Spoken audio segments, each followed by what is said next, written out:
Hello, everybody. Welcome to round two. This is,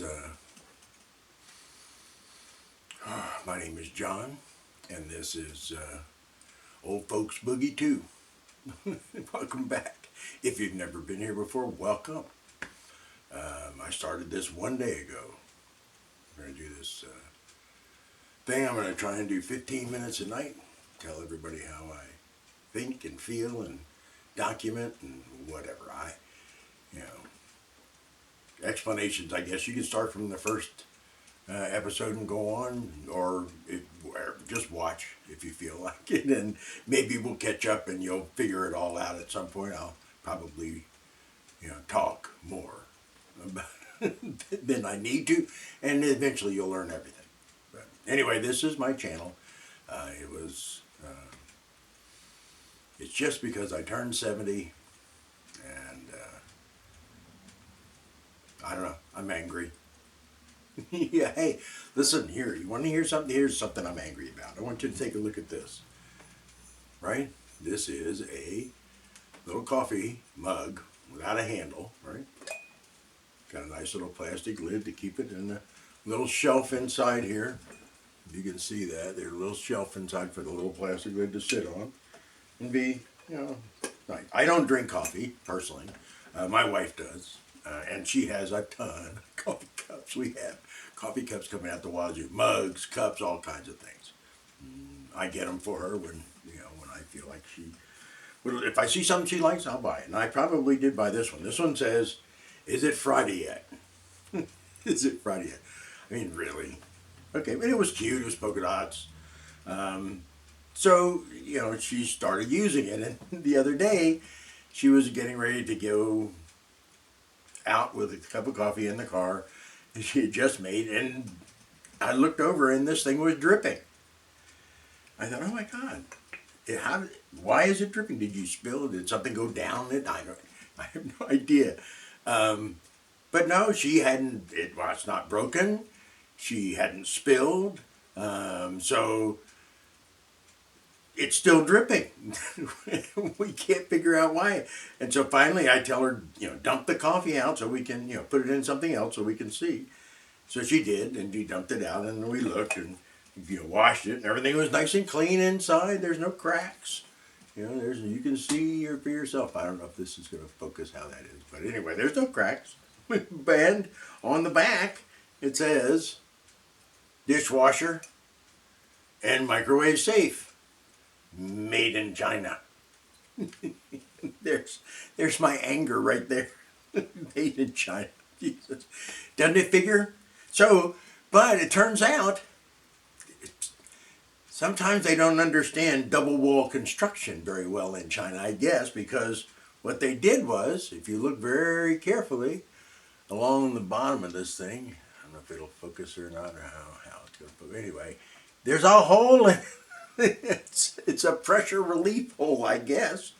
Or when they fired it up, they had to put it in. It's stupid. Well, when you put it in the dishwasher and all the water, how they do in the tops of the thing in the dishwasher, all that water just rolls right on down that hole.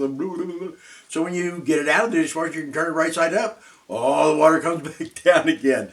Well, this is just pure stupidity. I mean, my stupidity, I guess, for not actually looking at the bottom of the mug to possibly see that there was a hole in it that could absorb water from a dishwasher.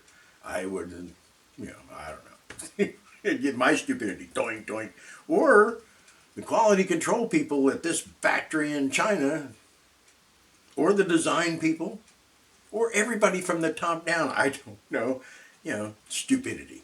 Or please put a sign on all you gotta do is put a sign on the bottom, right? It says, not dishwasher safe. Do not put in dishwasher.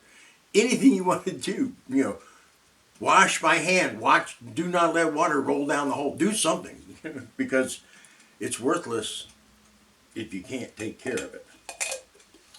Now that's something, just stupidity. That's the thing I get angry at the most, I guess, is stupidity. My own included. My own included. I certainly have no, I'm certainly not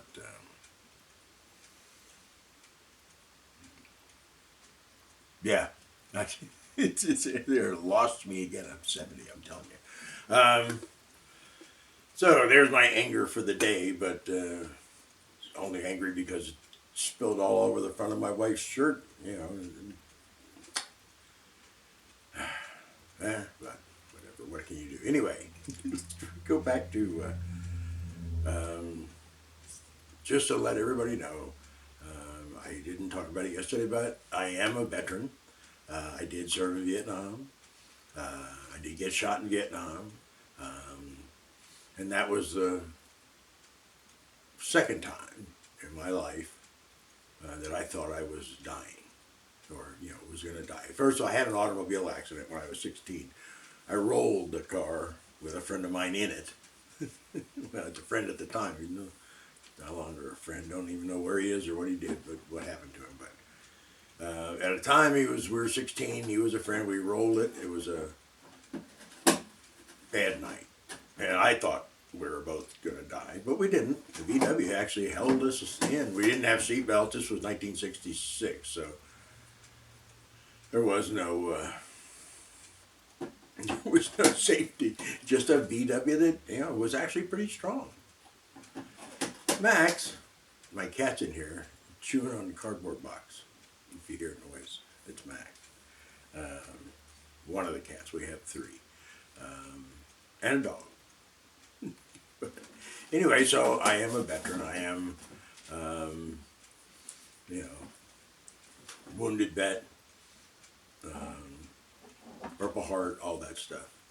I was a combat infantryman in Vietnam. Not a very good one. I didn't last very long as a combat infantryman. But I actually started out to be something entirely different and lasted, a little bit longer training for it, but I flunked out of that school. That was a story too. But but anyway, I got shot. I spent my full 3 years of active duty. They didn't want to let me out for some reason, although I couldn't do anything. I had a pretty bad wound.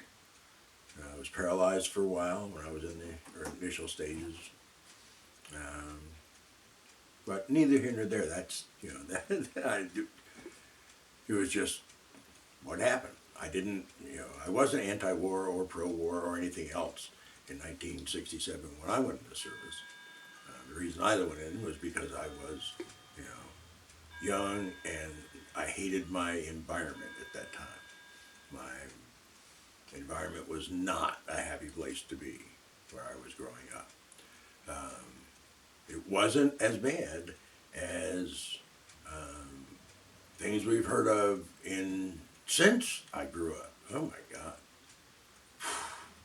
Sometimes I can't believe, what I went through when I was growing up and what you're not allowed to go through when you're growing up now. I mean, we didn't worry about being taken off the street and hustled off for human trafficking someplace. I mean, but we certainly, when raising my two children, we certainly paid attention. And, one of the reasons they didn't get to roam as freely as I did when I was growing up. Maybe as freely as you did either.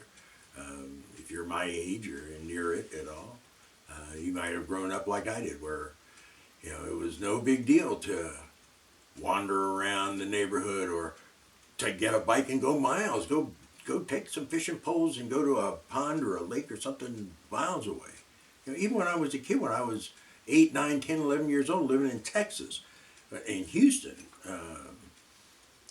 we walked everywhere. We lived within the Loop at that time. Of course, Houston's certainly changed in the last 60 years since I was there. I mean, we've been back, but anyway, it was just a different time. So now we have worries about people taking our children, people just shooting our children.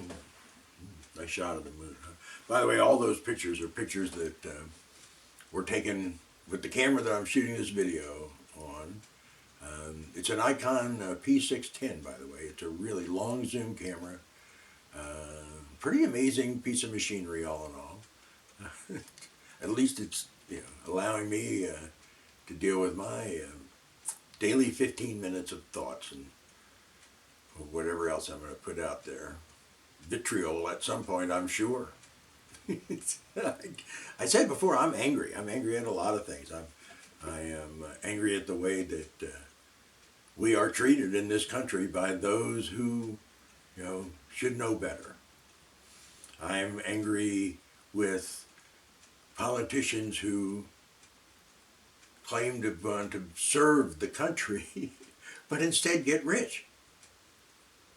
If you're going to serve the country, don't take any money for it. That would be serving the country. You don't need to get paid. You get a staff, you get protection, you get all kinds of stuff. But you don't get paid. You shouldn't get paid tons of money, and you shouldn't be able to somehow or another. I don't even know how they do it. It is just amazing to me how many people go into the business of politics as a business. You don't think Donald Trump's in this thing for his health, do you? He's not a healthy man anyway. But he's in it to see if he can make more wealth for himself and anybody connected to him. That's what he does. That's what he tries to do. That's what he wants to do. He has nothing to do with me. He doesn't care about me. He doesn't care about anybody that I know of. He doesn't care about anybody that I know personally. How's that? No. But that's not just true for Donald Trump. That's true for all of them. They don't care. None of them do. There isn't a politician on this planet yet worth his salt. I mean, actually, there have been a couple in my lifetime, but few and far between. Very few and far between. I thought Jimmy Carter was the most honest president in the history of this country. But and a lot of people agree with that. But there's a whole big group of people that think Jimmy Carter was the worst thing that ever happened, because he was a Democrat primarily. I think that's the main thing. But I thought the guy was honest, and I thought he's lived his life honestly ever since that point. He hasn't changed one iota of who he is or what he believes that I can see in all of the years since then, since he was president. I mean, so but again, opinions are, like the opinions are free, right? And you pay for what you get for what you pay for. My opinions are free. Don't cost you a thing to listen to. It doesn't cost me a thing to spit them out either. That's also pretty amazing. We're getting down into the end of my 15 minutes here tonight. So the picture, as I said, the pictures behind here are mine. I own them. They're all copywritten by me, whatever. There's nothing that I have to pay for there. By the way, if anybody watches this and understands digital rights management, I would love to be able to play music in the background while I'm chatting, just lightly. I don't know if that's legal or how. I don't know how. I might have to call YouTube and see if they have an answer. I don't know. Anyway, my time is running out now. Here it is, the end of my 15 minutes. If you watch the first episode, you know that I'm trying to do this unedited. I'm just going to sit down, talk for 15 minutes. The camera's going to shut off, and I'm going to be done at the end of it. And then I'll start again tomorrow. Hopefully, we're going to do this every day for the next year and see where it goes. I'm just an old man, and I'm tired of. I'm just tired. I'm tired of the way this whole world is playing out right now. I'm tired. I'm angry about it. But, again, my 15 minutes is just about done tonight. So hopefully, you want to come back and hear what I have to say tomorrow. That would be good. If not, it's fine. I don't expect anybody to really actually care about anything that I say or think. But it would be nice if there was one or two out there. Good night.